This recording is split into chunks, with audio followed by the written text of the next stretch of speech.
उद्धव ठाकरेंनी त्यांच्या वडिलांचा म्हणजे बाळासाहेब ठाकरेंचा पुतळाही सरकारच्या खर्चाने बांधला असा टोला नारायण राणेंनी काल लगावला होता। त्यांच्या टीकेला आता ठाकरे गटाचे खासदार संजय राऊतांनी काय प्रत्युत्तर दिलं पाहूया। उद्धव ठाकरेंकडून काय अपेक्षा चांगल्या भाषेची हो, काय चांगल्या भाषेची अपेक्षा? शिवद्रोही आहे, मला त्याला सांगावं वाटतं। शिवसेनेच्या जन्मापासून छत्रपती शिवाजी महाराज आणि हिंदुत्व या दोन विषयावर उदरनिर्वाहाचं साधन बनवलं। स्वतःच्या वडिलांचा पुतळा पण महाराष्ट्र सरकारच्या खर्चाने बनवला आणि म्हणून उद्धव ठाकरे नैतिक अधिकार नाही हो, त्याला चांगलं बोलता येत नाही। बाळासाहेब ठाकरे हे उद्धव ठाकरेंचे फक्त वडील नाही आहेत, या महाराष्ट्राचा बाप आहे तो।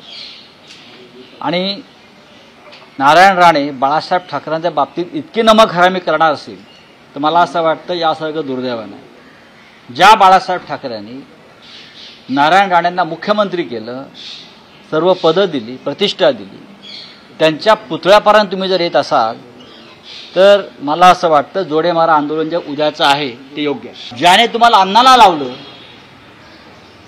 ज्याने तुम्हाला प्रतिष्ठा मान सन्मान दिला, ज्याने महाराष्ट्र उभा केला, घडवला, माननीय बाळासाहेब ठाकरेंच्या पुतळ्या संदर्भात आपण प्रश्न निर्माण करता, हा कुठे फेडाले पाप?